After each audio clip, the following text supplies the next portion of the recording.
हम लोग गठबंधन में कितनी सीटों पे जा रहे हैं, कहां से लड़ने वाले हैं, ये सब चीजें आपके मन में। मैं भी 2 दिन से मीडिया के लोगों से बात नहीं कर रहा था क्योंकि मैं भी अपनी चीजों को फाइनलाइज कर रहा था, क्योंकि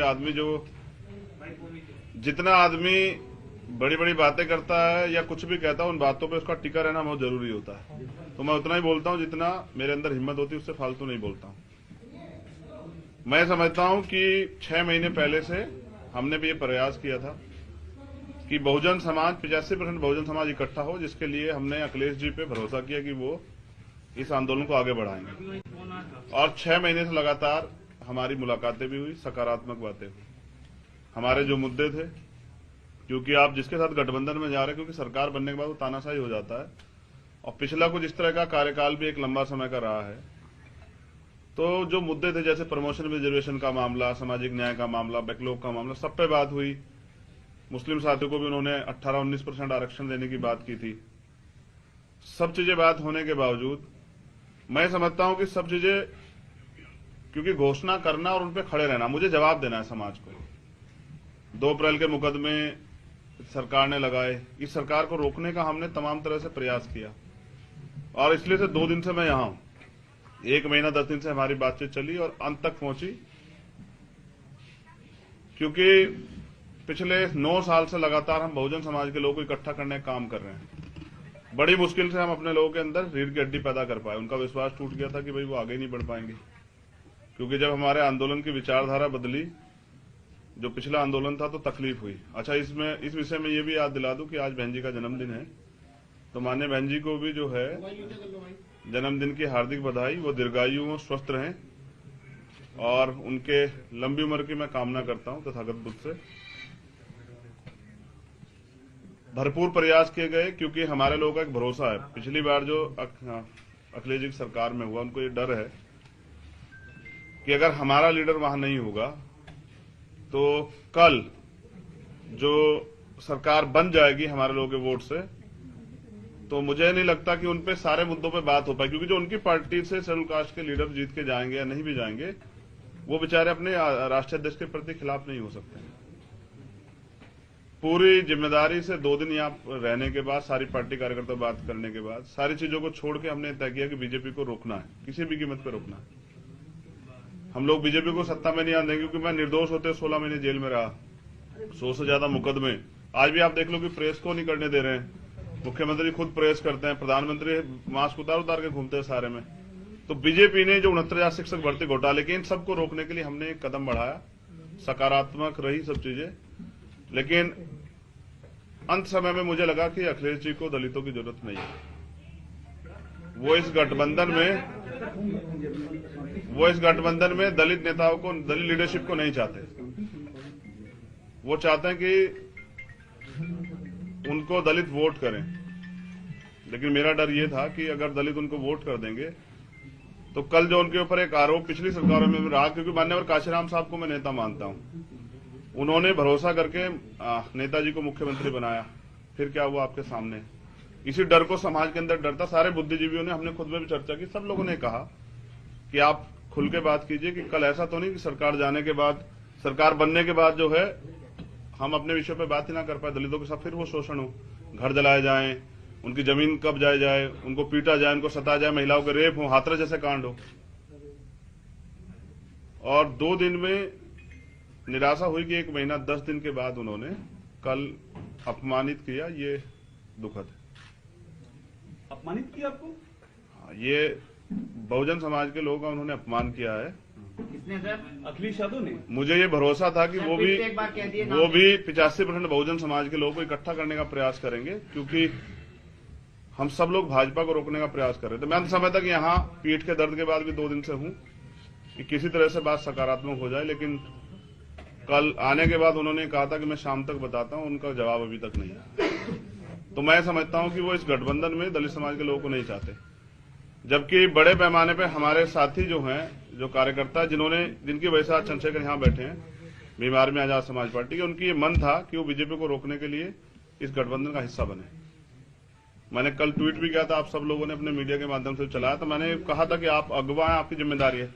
दलित समाज, पसमानदा समाज, आज का दस्तकार समाज, पीड़ित समाज, वंचित समाज, पिछड़ा वर्ग के सारे नेता आपके साथ इसलिए इकट्ठा हो रहे हैं कि आप सामाजिक न्याय करेंगे। लेकिन मुझे लगता है कि अभी अखिलेश जी सामाजिक न्याय का मतलब नहीं समझ पाए। सामाजिक न्याय कहने से नहीं होता है। हम काशीराम साहब को मानने वाले लोग, जिसकी इतनी संख्या बारी, उसकी इतनी हिस्सेदारी की बात करते हैं, तो 25-25.5% दलितों की हिस्सेदारी ये है कि वो उनको गठबंधन में नहीं रखना चाहते। मीडिया के लोगों से मेरी शिकायत है कि बिना मेरे किसी ऑफिशियल स्टेटमेंट के, ना उनके कोई ऑफिशियल स्टेटमेंट के, आप लोगों ने भी किससे कहीं से खबरें चला दी कि ये सीट मिल रही है, वो सीट मिल रही है। नहीं चंद्रशेखर जी, TV9 ने चलाया, गठबंधन नहीं हो सकता है। चलाया, 9 बजे चलाया, और मैं उन साथियों से भी कह रहा हूं कि कम से कम पत्रकारिता गरिमा तो बना के रखिए। TV9 ने चलाया है कि आपका गठबंधन नहीं हो सका है 9 बजे। काफी सारी बातें करें, नाम लेके एक बार फिर से नाम बताइए। देखिए, मैं फिर क्या, क्या बात है, क्या बात है? मैं यही कह रहा हूं ना कि 1 महीना 10 दिन से उन्होंने हमसे बात की, तय करके रखा, और हमसे कहा कि आप परेशान मत हो। मैंने उनसे कहा कि आप बड़े भाई हैं, क्योंकि उनको चिंता हो या ना हो, वंचित वर्ग के लोगों की हमें चिंता है। मैं प्रमाणित भी करता हूं कि पिछले 5 साल में समाजवादी पार्टी के राष्ट्रीय अध्यक्ष किसी एक दलित की हत्या पे, रेप पे, कितने बड़े बड़े मामले में नहीं गए उनके घर। फिर भी हमने सारी चीजों को दरकिनार करके स्वाभिमान सम्मान की लड़ाई लड़ने वाले चंद्रशेखर उनके घर गए, 3-3 बार उनसे मुलाकात की, उनसे अपील की कि इसको बना लेते हैं। लेकिन वो शायद किसी मन से तय करके बैठे कि हमें दलितों की लीडरशिप नहीं खड़ी होने देनी। वरना मैं समझता हूं कि कल जब मैंने उनसे कह दिया था कि आप बड़े भाई हैं, आप तय कर लें, तो उनको मुझे बुलाना चाहिए था।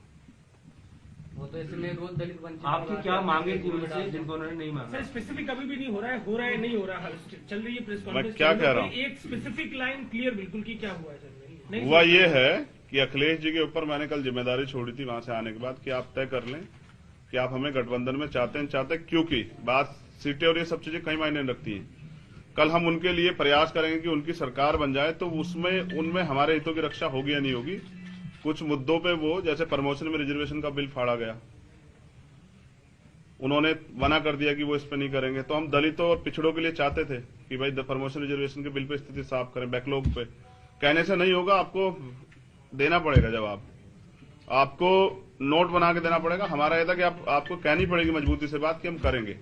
और हमारे लोगों को ये लगता है कि जब आप वहां नहीं हैं तो उनके कहने से फर्क नहीं पड़ता, वो करेंगे नहीं। क्योंकि पिछले भी हम पे एक उदाहरण है, लंबे समय से कितने मामले हुए हैं, और अखिलेश जी की चुप्पी साबित करते हैं कि वो दलितों को, जैसे बीजेपी आज खेल कर रही है ना कि दलितों को खाना खा रही है, वो आज भी साबित कर रही है कि लोकतंत्र में जहां सबको बराबर की हिस्सेदारी, सम्मान है, अवसर है, वहां वो भी जिस तरह खेल कर रही है। मुख्यमंत्री कल दलितों के खाना खाने गए, तो बीजेपी जैसा ही जो है ना व्यवहार उनका कल देखने को मिला।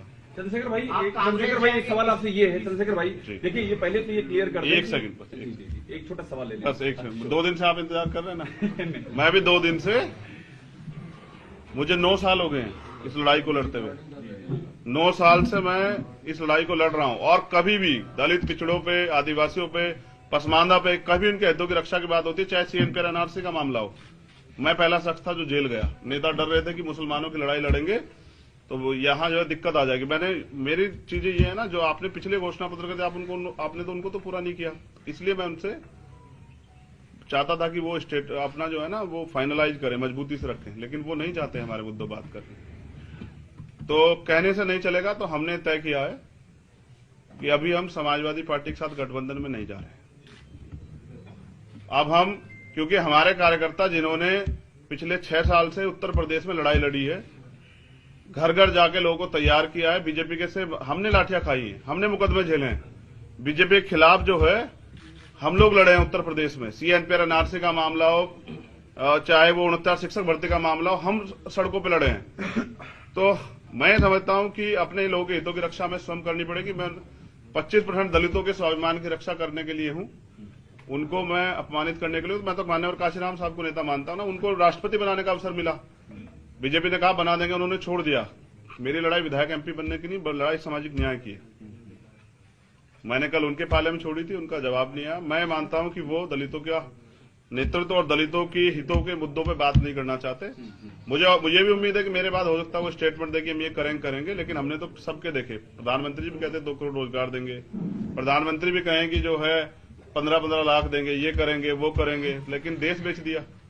तो बीजेपी को सत्ता से रोकने के लिए मैं चाहता था कि एक लार्जर लाइंस बन जाए, क्योंकि अगर विपक्ष में थोड़ा सा बिखराव होगा उसका फायदा बीजेपी को होगा। इसलिए मैं 2 दिन से यहां था। चंद्रशेखर भाई, अब दलित समाज के लोग, वंचित वर्ग के लोग, बहुजन समाज के लोग अपने हितों की रक्षा के लिए अपनी लड़ाई स्वयं लड़ेंगे। मैं समझता था अखिलेश जी दूरदृष्टि हैं, वो समझते होंगे कि लड़ाई आज की नहीं है, उत्तर प्रदेश से केंद्र का रास्ता तय होगा। लेकिन पिछली बार जिस तरह से माननीय काशीराम साहब के साथ धोखा हुआ कि उन्होंने माननीय नेताजी को मुख्यमंत्री बनाया और वो फिर ठगे से रहे कि मैं इनका वजूद बना के जो है ना अपने लोगों को कमजोर नहीं कर सकता हूं, उनके हितों की रक्षा के लिए चुप नहीं रह सकता हूं। मैं सरकार में इसलिए नहीं शामिल होना चाहता, इस कल अभी तो सरकार बनी भी नहीं है कि मैं अपने लोगों की हत्याओं पर तमाम तरह की समस्याओं पर चुप हो जाऊं, मैं नौजवानों की बेरोजगारी के मामले चुप हो जाऊं, ये मुझसे नहीं होगा। चंद्रशेखर भाई, मेरा सवाल आपसे ये है, अपने दम पे लड़ेंगे और प्रयास करेंगे जो अभी बिखराव विपक्ष है उसको एकजुट करें, अगर वो नहीं होगा तो अपने दम पे लड़ेंगे। चंद्रशेखर भाई, एक सवाल आपसे ये है मेरा, कांग्रेस मायावती मैं फिर कह दूं आपसे, मैंने माननीय बहन जी सबसे पहले प्रयास किया था, वो हमारी नेता बड़ी है कि उनके साथ एक गठबंधन, मैंने खूब प्रयास किया। मैं स्वाभिमान सम्मान की लड़ाई लड़ता हूं, उसके लिए मैं तमाम मुकदमे, जेल, सब चीजें देखी, तिहाड़ भी 2-2 बार गया, लेकिन मैंने हमेशा प्रयास किया कि एकजुटता बनी रहे। मैंने बहन जी से प्रयास किया, उन्होंने कोई इस पे सहमति नहीं दर्ज की। मैंने भैया से प्रयास किया, मैंने उनको बड़ा भाई माना, क्योंकि मुझे पता है कि शायद उनको कुछ ना हो, लेकिन अगर सरकार बीजेपी की आ जाती तो अगले 5 साल में जो दलितों को, मुसलमानों को, पिछड़ों को, आदिवासियों को और सब समाज को जो झेलना पड़ा और जो पिछले 5 साल में झेलना पड़ा, कहीं मैं उसका हिस्सेदार ना बन जाऊं। मेरे चंद्रशेखर भाई, पर सवाल ये है कि आखिर वजह क्या रही? क्योंकि देखिए, हम ये खबर लगातार चला रहे हैं, गठबंधन नहीं हो सका, टीवी नहीं, आपको अखिलेश जी 12:30 बजे मिलेंगे, लेकिन ये बताइए कि आप उनसे पूछिए कि ऐसा बड़ा हो रहा है, इसलिए आपका कद बड़ा हो जाएगा, इसलिए नहीं गठबंधन किया गया? मेरा कद, मैं समझे ना, मैं व्यक्तिगत तो लड़ाई लड़ ही रहा हूं, मेरे कद की क्या है? अच्छा, क्या मैं, आप तो पूरे प्रदेश का मेरा काम जानते हैं, 23 प्रदेश में हमारा संगठन है, मैं तो बिहार तक चुनाव लड़के अपने दम पे, तो मैं क्या उत्तर प्रदेश में नहीं लड़ सकता हूं? लेकिन मेरा प्रयास ये था, क्योंकि मैं नहीं चाहता कल किसी दलित का, की बच्ची का, किसी मुस्लिम समाज की बच्ची का, किसी अन्य धार्मिक अल्पसंख्यक समाज किसी स्वर्ण समाज की बच्ची का भी रेप, हत्या हुआ। हमने देखा ना उन्नाव क्या हुआ, हमने देखा ना हाथरस क्या हुआ। इस बीजेपी को रोकने के लिए मैंने अपना स्वाभिमान दांव पे लगा दिया, जबकि मेरे वर्कर नहीं चाहते थे, वो चाहते थे कि हम अपने हितों की लड़ाई स्वयं लड़े। रमण साहब, मेरा एक सवाल आपसे ये है कि आप दूसरे असदुद्दीन ओवैसी हो गए हैं, क्योंकि ओवैसी के साथ भी कोई गठबंधन नहीं कर रहा है, आपको भी कोई अपने प्लेटफॉर्म पे नहीं लाना चाह रहा है। देखिए, मैं क्या कह रहा हूं, जब कोई अपने हितों के लिए लड़ता है ना, तो वो उसको फिर कुछ ना कुछ तो सहना पड़ता। देखिए, मैं सत्ता की, मेरी लड़ाई सत्ता कभी थी नहीं, ओवैसी के साथ सत्ता का सहारा लेके व्यवस्था परिवर्तन की लड़ाई थी। सत्ता को मैंने, जब सत्ता की बात चल रही थी ना, लोग चुनाव तैयारी कर रहे थे, तो मैं आंदोलन लड़ रहा था 2 तारीख को, 2 जनवरी को भोपाल में, जो पिछड़े वर्ग के हितों की रक्षा के लिए उनका आरक्षण जहां खत्म किया गया था, सरकार खिलाफ लड़ रहा था। अभी आपने सर एक महत्वपूर्ण बात कही कि आप विपक्ष को एकजुट करेंगे, तो वो कौन लोग होंगे जिनको आप एकजुट करेंगे? मेरा प्रयास रहेगा, मैं सभी लोगों नाम से, लेके बताइए सर, नाम मैं क्या कह रहा हूं। अब आप, अगर आप ये भी सोचते हैं ना कि मुझसे तो नाम लेने की उम्मीद करते हैं, आप जाके उनसे पूछेगा कि आपने ऐसा क्यों किया। जब आप पूछेंगे तो मैं पर्सनली आपको नाम लेके बताऊंगा। मेरा काम है कि जो बटा हुआ विपक्ष है वो एकजुट, और मैं इसके लिए 2 दिन और प्रयास करूंगा पूरी जिम्मेदारी से। नहीं होगा तो भीम आर्मी के लोग आजाद समाज पार्टी को अपने दम पे चुनाव लड़ेंगे। और गलत ये है ना कि मैं आपको अगर बुला के 10 बजे कि पीसी 10 बजे है और आपको 12 बजे तक इंतजार कराऊं तो आपका काम बाधित होगा। मुझे ऐसा लगता है मेरे साथ यही हुआ कि पिछले 2 महीने से हमसे कहा गया कि आप जो है ना हमारे साथ मिलकर वो करेंगे। हमारा प्रयास था, हमारा समाज चाहता था कि बीजेपी से किस तरह से छुटकारा मिले, और हम लड़े 5 साल। किसी का मामला हो, उन्नाव का हो, हाथरस का हो, जौनपुर का हो, 4-4 दलितों की हत्या की जाती, कभी कोई व्यक्ति नहीं जाता है। प्रयागराज में 4-4 दलितों के सामने उसकी माँ और उसकी बच्ची के साथ हत्या होती है। आपने कुछ सीटों की मांग की थी क्या? बात हिस्सेदारी की है, जिसकी इतनी संख्या बारी उसकी इतनी हिस्सेदारी। आपको 3 सीटें, चंद्रशेखर भाई आपको 3 सीटें दे रहे थे, हमारी जानकारी है, और उसमें 2 सीटें कह रहे थे कि आप उनके सिंबल पे लड़िए। तो मैं क्या कह रहा हूँ, ये आप उनसे पूछेगा कि दे रहे थे या नहीं दे रहे थे, अरे भाई, कितनी सीटें दे रहे थे। अरे भाई, TV9 का आखिरी सवाल ये है कि आप किसको अप्रोच करेंगे, प्रियंका जी को, बहन जी को, या फिर अगर बात नहीं बनती तो अकेले कितनी सीटों पर लड़ेंगे? मैंने कहा कि मैंने हमेशा प्रयास किया, लेकिन लड़ाई जो है ना यहाँ इस प्रदेश में महिला सुरक्षा की है, ये लड़ाई इस प्रदेश में हक अधिकार की है, लड़ाई इस देश में बुनियादी है, मुद्दों की राजनीति है। मैं धर्म और उसकी राजनीति में नहीं जाता हूं कभी।